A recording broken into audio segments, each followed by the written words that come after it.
আমি তোমার রব, আমি তোমার মালিক, তুমি আমার দাস, কিন্তু তুমি যদি বান্দা আমার এই বন্দিগিটাকে উত্তমভাবে করে দেখাও, আমি ঘোষণা করে দেব তুমি আমার বন্ধু।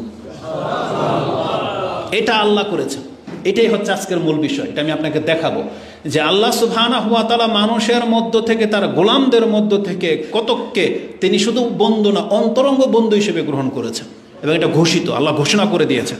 যেমন কোরআনে আল্লাহ সুবহানাহু ওয়া তাআলা আমাদেরকে জানিয়েছেন যে আল্লাহ সুবহানাহু ওয়া তাআলা ইব্রাহিম আলাইহিস সালামকে যে অন্তরঙ্গ বন্ধু হিসেবে গ্রহণ করেছেন, এটা কোরআনের আয়াত দ্বারা আল্লাহ সুবহানাহু ওয়া তাআলা জানিয়ে দিয়েছেন, যেটা আপনি সূরা নিসা 4 নম্বর সূরার 125 নম্বর আয়াতে পেয়ে যাবেন। আল্লাহ বলেছেন, ওয়াত্তাখাযাল্লাহু ইব্রাহিমা খলিলা, আল্লাহ ইব্রাহিমকে খলিল হিসেবে গ্রহণ করেছেন। খলিল মানে হচ্ছে অন্তরঙ্গ বন্ধু। এটা যেহেতু কোরআন নাজিল হওয়ার সময়ের ঘটনা, এই জন্য আল্লাহ সুবহানাহু ওয়া তাআলা ইব্রাহিমের নাম এখানে এনেছেন। আর আমাদের নবী মুহাম্মদ রাসূলুল্লাহ সাল্লাল্লাহু আলাইহি সাল্লাম সম্পর্কে আল্লাহ তার ইন্তেকালের পূর্বেই জানিয়ে দিয়েছেন যে আপনাকে আমি বন্ধু হিসেবে গ্রহণ করলাম। আমাদের নবীকেও আল্লাহ সুবহানাহু ওয়া তাআলা অন্তরঙ্গ বন্ধু হিসেবে গ্রহণ করেছেন, যেটা হাদিস আপনি বুখারী এবং মুসলিমে পেয়ে যাবেন। মুসলিমের বর্ণনাটা একেবারেই স্পষ্ট। তাতে রাসূলুল্লাহ সাল্লাল্লাহু আলাইহি ওয়াসাল্লাম থেকে জুনদুব কালা সামিআতুন নবী সাল্লাল্লাহু আলাইহি ওয়াসাল্লাম ক্বাবলা আইয়ামুতু বিখামসিন, তিনি মৃত্যুর 5 দিন আগে তিনি আমাদেরকে এই কথা বলেছেন যে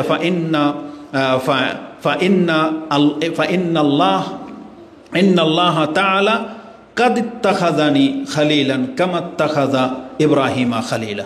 রাসূল বলেছেন, নিশ্চয়ই আল্লাহ আমাকে ওইভাবে খলিল হিসেবে গ্রহণ করেছেন যেভাবে ইব্রাহিম আলাইহিস সালামকে আল্লাহ খলিল হিসেবে গ্রহণ করেছেন।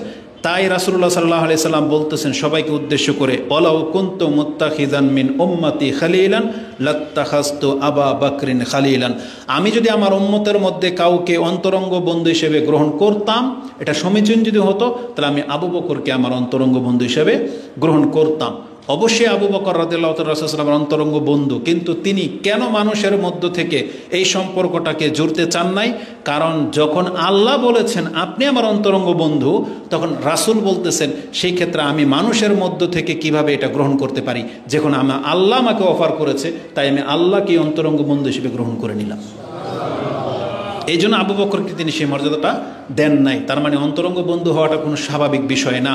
তা আল্লাহ যেহেতু তাকে অফার দিয়েছেন, এই জন্য রাসূলুল্লাহ সাল্লাল্লাহু আলাইহি সাল্লাম আল্লাহর অন্তরঙ্গ বন্ধু হওয়াটাই পছন্দ করেছেন। তাই মানুষের মধ্য থেকে কাউকে তিনি অন্তরঙ্গ বন্ধু বানান নাই। তবে বলেছেন আবু বকরের সাথে আমার ভ্রাতৃত্ব এবং উখিয়াত মানে ভ্রাতৃত্ব বোধ আছে। তার মানে পৃথিবীর সমস্ত মানুষকে যদি এক পাল্লায় মাপা হয়, তাহলে আবু বকর একাই এক পাল্লা দখল করে নেবে। রাসূল বলেছেন এই আবু বকর আমার জন্য তার সময়, তার শ্রম, তার সম্পদ সব লুটে দিয়েছে। এই জন্য আবু বকরের মান কেউ পায়নি, পাবেও না। আল্লাহ সুবহানাহু ওয়া তাআলা তাদের উপর রহম করুন, আমিন। তো এই হাদিসটি ইমাম মুসলিম কোট করেছেন কিতাবুস সালাত মসজিদের অধ্যায়। এই 5 দিন আগে এ কথা বলে দিয়ে রাসূলুল্লাহ সাল্লাল্লাহু আলাইহি ওয়াসাল্লাম আমাদেরকে সতর্ক করেছেন, আলা ওয়া ইন্না মান কানা কাবলাকুম, তোমরা সাবধান থেকো, তোমরা জেনে রাখো তোমাদের পূর্বে যে জাতি অতীত হয়ে গেছে তারা কি করত? কানু ইয়াত্তাখিযুনা কুবুর আম্বিয়াইহিম ওয়া সালিহিম মাসাজিদা, তোমাদের পূর্বের জাতিরা তাদের সৎ ব্যক্তিদেরকে এবং তাদের নবীদেরকে মরে গেলে তারা কবরকে মসজিদ বানিয়ে ফেলতো। খবরদার, আমি মরার পরে তোমরা কিন্তু আমার সম্পর্কে এরকম বাড়াবাড়ি করবে না। আলা ফালা তাত্তাখিযুল কুবুরা মাসাজিদান, তোমরা আমার কেন কারো কবরকে মসজিদের সেজদার জায়গায় রূপান্তরিত করবে না। ইন্নী আনহাকুম আন যালিক, আমি তোমাদেরকে এই কর্ম করা থেকে নিষেধ করতেছি। তাহলে যতগুলো মাজারওয়ালা আছে, যারা মাজারকে নির্মাণ করেছে, তারা প্রত্যেকে রাসূলুল্লাহ সাল্লাল্লাহু আলাইহি সাল্লামের এই হাদিসের নিষেধাজ্ঞাকে অমান্য করে চলতেছে। অথচ রাসূলুল্লাহ সাল্লাল্লাহু আলাইহি সাল্লাম কবরকে মসজিদ বানাতে মানে কি সেজদার স্থান বানাতে নিষেধ করেছেন। কবরস্থানে কোনো সেজদা চলবে না। এই জন্য মাজারকে সামনে রেখে, কবরওয়ালাকে সামনে রেখে আপনি নামাজ পড়বেন, এটা আপনার জন্য জায়েজ নাই। কারণ রাসূলুল্লাহ সাল্লাল্লাহু আলাইহি সাল্লাম এটাকে নিষেধ করেছেন, যেটা ইমাম মুসলিম 1075 আপনি পেয়ে যাবেন। তা আমি যেটা দেখাতে চেয়েছি, আল্লাহ সুবহানাহু ওয়া তাআলা তিনি মানুষের মধ্য থেকেও বন্ধু গ্রহণ করতে চেয়েছেন, এমনকি তিনি করে দেখিয়েছেন যে ইব্রাহিম, মুহাম্মদ, মুসা, ঈসা এরা হলো আমার বন্ধু, এবং তাদের মধ্যে ইব্রাহিম এবং মুহাম্মদ হচ্ছে অন্তরঙ্গ বন্ধু। তা আমাদের জন্য আল্লাহ সুবহানাহু ওয়া তাআলা সেই অপশন খোলা রেখেছেন। এখন আমাদেরকে দেখতে হবে যে কি করলে আল্লাহ সুবহানাহু ওয়া তাআলা আমাদেরকে বন্ধু হিসেবে গ্রহণ করবেন। তাই এটা ছিল আল্লাহ সুবহানাহু ওয়া তাআলার পরিচয়, যে তিনি আমাদেরকে সৃষ্টি করেছেন, তিনি আমাদেরকে রিজিক দেন, আল্লাহ সুবহানাহু ওয়া তাআলা যে রিজিকের মালিক এটা তো আমরা সবাই জানি। যেমন আল্লাহ সুবহানাহু ওয়া তাআলা সূরা হুদ 11 নম্বর সূরার 6 নম্বরে বলেছেন, ওমা মিন দাব্বাতিন ফিল আরদি ইল্লা আলাল্লাহি রিজকুহা। আল্লাহ সুবহানাহু ওয়া তাআলা শুধু তোমাদের না, এই জমিনে চলাফেরা করে এমন একটা পোকাও নাই যেটা রিজিকের দায়িত্ব আল্লাহর হাতে নাই, বরং ওই পোকার ও দায়িত্ব কার হাতে? আল্লাহর হাতে। মানে আল্লাহ সুবহানাহু ওয়া তাআলা সবার রিজিকের দায়িত্বে আছেন। আল্লাহ এই রিজিকের দায়িত্ব আল্লাহর কোনো ব্যক্তিকে, অলি বন্ধুকে দিয়ে দেন নাই যে আমার অলিরা তোমাদেরকে রিজিক দেবে। এই রিজিকের মধ্যে সব শামিল, আপনার সুস্থতা, আপনার ব্যবসায় বরকত, আপনার সন্তান, আপনার বেঁচে থাকা, আপনার মানে যা কিছু আছে যেটা আপনি পীরদের কাছে চান, এইটার রিজিকের মালিক কার হাতে? আল্লাহর হাতে। এটা আল্লাহ কোনো পীরকে দিয়ে দেয়নি। এই জন্য আপনাদেরকে ধোঁকা দিয়ে দেওয়া হচ্ছে। সতর্ক সাবধান হওয়ার চেষ্টা করেন। এবার আসুন, আমাদের পরিচয় কি?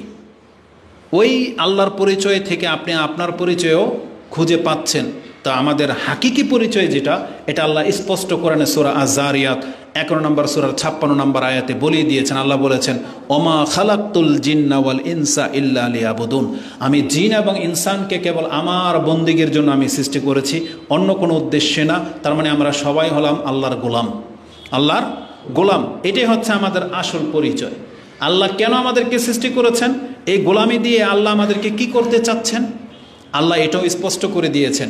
আপনি ভাববেন না যে আল্লাহ আমাদেরকে গোলাম বানিয়ে সৌদি আরবের ওই কফিলদের মতো।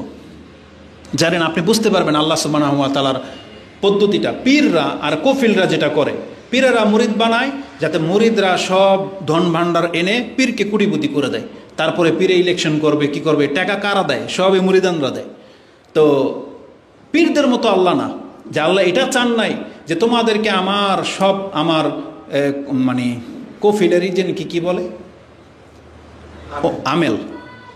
আল্লাহ সুবহানাহু ওয়া তাআলা আমাদেরকে আমেল সৃষ্টি করে নাই যে তোমাদেরকে সৃষ্টি করে আমি দুনিয়াতে ছেড়ে দিয়েছি, এখন তোমরা মাসে যা ইনকাম করবা 2 টাকা আমাকে দিবা, তাতে আমার রাজ্য চলবে। আমাদের দেশের সরকারদের মতো না যে আমি ব্রিজ টিরিজ সব বানাই দেব, টোল তোমাদের কাছ থেকে কাটবো আর আমি সরকার। এটা আল্লাহ সুবহানাহু ওয়া তাআলা না। আল্লাহ সুবহানাহু ওয়া তাআলা আমাদেরকে জানিয়ে দিয়েছেন, তোমাদেরকে ইবাদতের জন্য সৃষ্টি করেছি, বান্দা তোমার ইবাদতে আমার চারানার কোনো লাভ ক্ষতি নেই। আল্লাহ সুবহানাহু ওয়া তাআলা ক্লিয়ার করে দিয়েছেন। যেখানেই বলেছেন ওমা খালাকতুল জিন্না ওয়াল ইনসা ইল্লা লিয়াবুদুন, তার সাথে সাথে আল্লাহ আমাদেরকে এটাও জানিয়ে দিয়েছেন, মা উরিদু মিনহুম মির রিজকিন ওমা উরিদু আইয়ুতিমুন ইন্নাল্লাহা হুয়ার রাজ্জাকু যুল কুওয়াতিল মাতিন। বরং আল্লাহ হলেনই রাজ্জাক, শক্তিধর, প্রভাবশালী, ক্ষমতাবান। তিনি তোমাদেরকে রিজিক দিয়ে থাকেন। তার মানে আল্লাহ তোমাদের কাছ থেকে কফিলদের মতো ওই মান্থলি খাওয়ার জন্য তোমাদেরকে সৃষ্টি করেন নাই, বরং তোমাদের ইবাদত তোমাদের জন্য কল্যাণকর। আমাদের ইবাদতে আল্লাহর কোনো লাভ ক্ষতি নেই। আল্লাহ সুবহানাহু ওয়া তাআলা এই কথাটাকে বোঝানোর জন্য কোরআনে যে কত ব্যাপকভাবে আমাদেরকে জানিয়েছেন। আল্লাহ সুবহানাহু ওয়া তাআলাকে আপনি এইভাবে বুঝতে পারেন। যদিও আমাদের সমাজে 2 চরিত্রের পিতামাতা আছে। এক চরিত্রের পিতামাতা হলো সে তার সন্তানকে অনেক ফুটফুটে একটা সন্তান আদর করে লালন পালন করে। এই বাপ মার মাথায় কোনোদিন এই চিন্তা আসে না যে আমার এই সন্তান বুড়া বয়সে আমাকে ট্যাকেল দিবে। এই বাপ মার এই চিন্তা আসে না যে আমার এই মেয়েকে, ওকে আমি পড়ালেখা করাইতেছি, ও ডাক্তার হবে, ইঞ্জিনিয়ার হবে, ও ইনকাম করে আমাকে খাওয়াবে। কিছু বাপ মা আছে এই চরিত্রের, সে কোনোদিন তার সন্তানকে নিজের ফ্যাক্টরির প্রোডাক্টের মতো ব্যবহার করে না, যে তোকে আমি বড় করে দিলাম যাতে আমার শেষ বয়সে ও আমার সাহারা হবে। এমন কিছু বাপ মা আছে যারা নিছক ভালোবাসার কারণে সন্তানদেরকে লালন পালন করতেছেন। ও যদি আমাকে খেতে দেয় দিবে, না দিলে না দিবে, তাতে আমার কিছু যায় আসে না, এটা আমার দায়িত্ব, আমি পুরো করে দিলাম। এমন কিছু বাপ মা আছে। আর কিছু বাপ মা আছে ও সন্তানকে পালে, মেয়েদেরকে পালে শুধু ইনকাম খাওয়ার জন্য। আমরা এমনও বহু মেয়েদের প্রশ্ন আমরা পেয়েছি যারা আমাদেরকে বলে যে হুজুর আমার বাপ মা আমাকে বিয়ে দিতে চায় না, আমার বিয়ের প্রয়োজন, তারা চায় আমি চাকরি করি। কেন? কারণ তাদের হাল ধরতে হবে। চিন্তা করা যায় যে তোকে এত পড়ালেখা করাইলাম, ডাক্তার হওয়ার পজিশনে তুই এখন বিয়ে বসে যাবি? আপনি কি মনে করেন? হ্যাঁ, তাদের ঘাটতি আছে, কিন্তু এটা ভালো চরিত্র না। আল্লাহ সুবহানাহু ওয়া তাআলা আপনার রিজিকে যে ঘাটতি রেখেছে এটা আল্লাহ ফয়সালা, কিন্তু আপনি আপনার মেয়েকে দিয়ে তো এই কাজ করাইতে পারেন না। ওর ভবিষ্যৎকে আপনি উজ্জ্বল করতে হবে, ওকে ভালো ছেলে দেখে বিয়ে দিতে হবে। ওর কামাই খাওয়ার জন্য আপনি ওকে পালতেছেন। এত নোংরা চিন্তা কি করে হতে পারে মানুষের মাঝে? তা আল্লাহকে আপনি প্রথম রূপে নিয়ে নেন। আল্লাহ সুবহানাহু ওয়া তাআলা আমাদেরকে লালন পালন করেন, এটা আল্লাহর এক্সট্রা গিফট।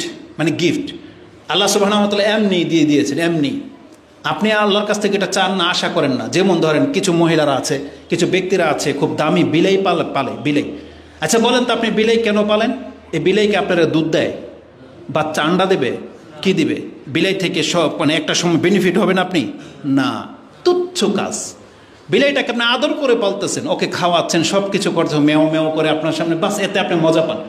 আল্লাহ সুবহানাহু ওয়া তাআলা এমনটাও না। আল্লাহ বলছে আরে বেটা, তোকে আমি সৃষ্টি করেছি, তোর আমি রিজিক দিয়ে যাবো, কারণ আমার কাছে ভান্ডার আছে, আমি তোর কাছ থেকে লাভবান হওয়ার জন্য তোকে সৃষ্টি করি নাই। আল্লাহ সুবহানাহু ওয়া তাআলার জন্য আসলে কোনো মানে এক্সাম্পলই ফিট হবে না, কারণ আল্লাহ হচ্ছেন আলা মিসাল। কিন্তু বোঝার জন্য এই কথাগুলো বিভিন্নভাবে আপনার কাছে বললাম। আল্লাহ সুবহানাহু ওয়া তাআলাকে চিনতে হলে আপনার মতো করে আপনাকে ভাবতে হবে যে আল্লাহ আসলে কি চেয়েছেন আমাদের কাছ থেকে, আল্লাহর কি লাভ আমাকে খাওয়াচ্ছেন, কি লাভ?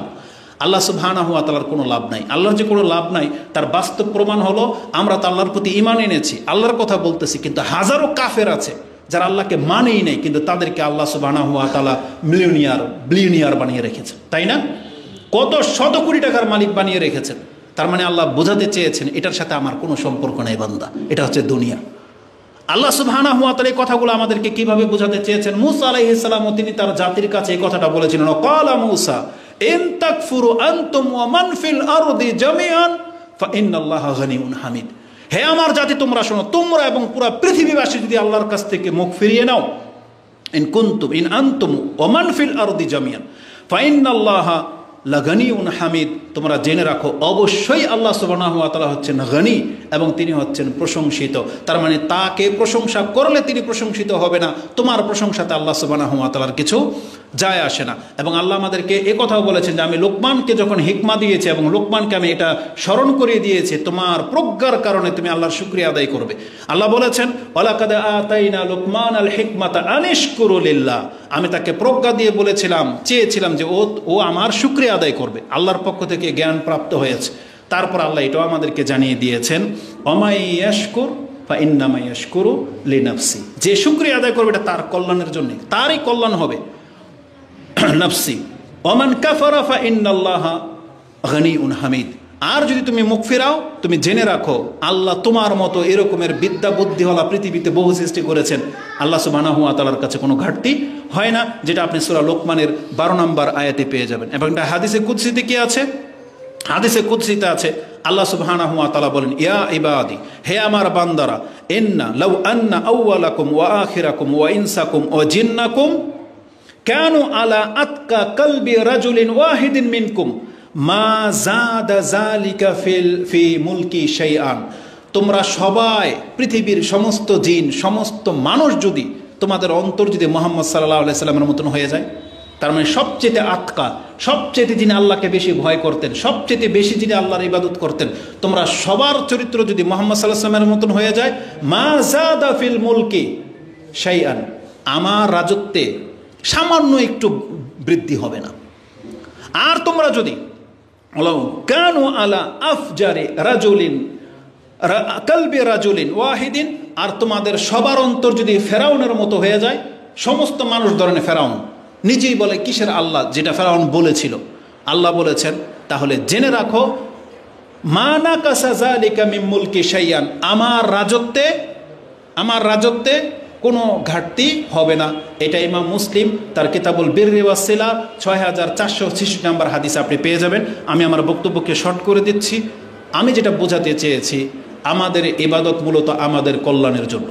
আল্লাহ আমাদেরকে সৃষ্টি করেছেন, এটা নিছক তার একটা দয়া। আল্লাহ তার রাজত্ব খালি পড়ে আছে, আল্লাহ চেয়েছেন যে একে তুচ্ছ একটা সৃষ্টি করে আমি জান্নাত দিয়ে দিই। এটা যে তুচ্ছ একটা ব্যাপার, আল্লাহ সুবহানাহু ওয়া তাআলার একটা বর্ণনায় এটা আছে, আমাদেরকে আল্লাহ 10টা পৃথিবীর মালিক করে দিবেন এক একটা নিম্নমানের জান্নাতীকে।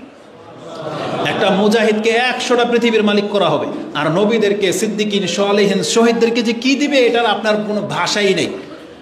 এতটা দেওয়ার পরেও জান্নাত এত বড়, তার বিশাল অংশ খালি পড়ে থাকবে।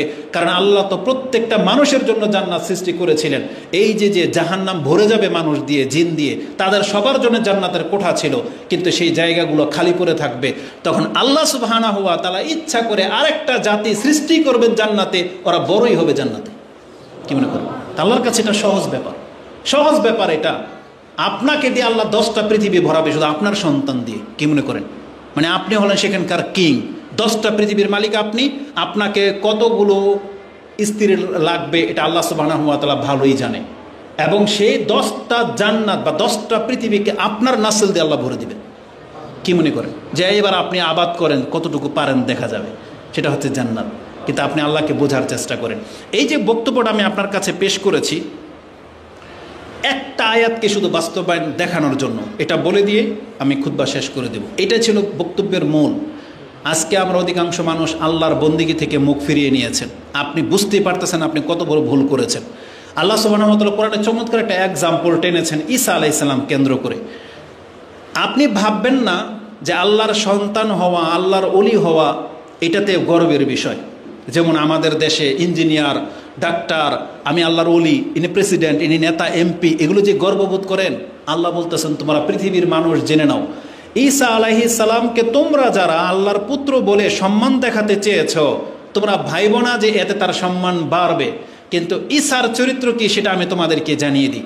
আল্লাহ বলতেছেন লা ইয়াস্তানকিফাল মাসিহা আইয়াকুনা আবদাল লিল্লাহ ওয়ালাল মালাইকাতুল মুকাররাবিন। আল্লাহ বলেছেন ঈসা কেন, আমার যে সম্মানিত ফেরেশতারা আছে, জিব্রাইল পর্যন্ত নিজেকে আমার গোলাম হিসেবে পরিচয় দিতে ও হীন মনে করে না। কি মনে করলেন?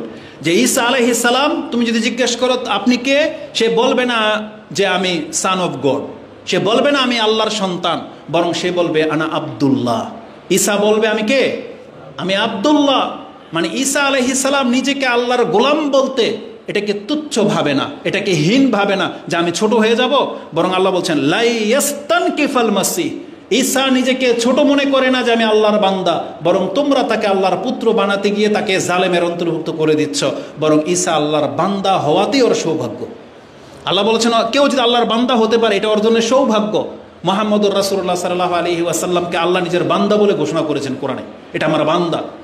ওয়ান্নাহু লাম্মা কামা আব্দুল্লাহ, সূরা জিনের মধ্যে 17 নম্বর 17, 18, 19 নম্বর আয়াত আপনি পেয়ে যাবেন। আল্লাহ বলছেন ওয়ান্নাহু লাম্মা কামা আব্দুল্লাহ, আল্লাহর বান্দা যখন নামাজে দাঁড়ায় তখন তারা মনে হচ্ছে তাকে হুমড়ি খেয়ে ধরবে। এই বর্ণনার মধ্যে জিনদের কথা আছে, কাফেরদের কথা আছে, বিভিন্ন বর্ণনায় আসছে। তো আল্লাহ এখানে মুহাম্মদ সাল্লাল্লাহু আলাইহি সাল্লামকে আল্লাহর বান্দা বলে ঘোষণা করে দিয়েছেন।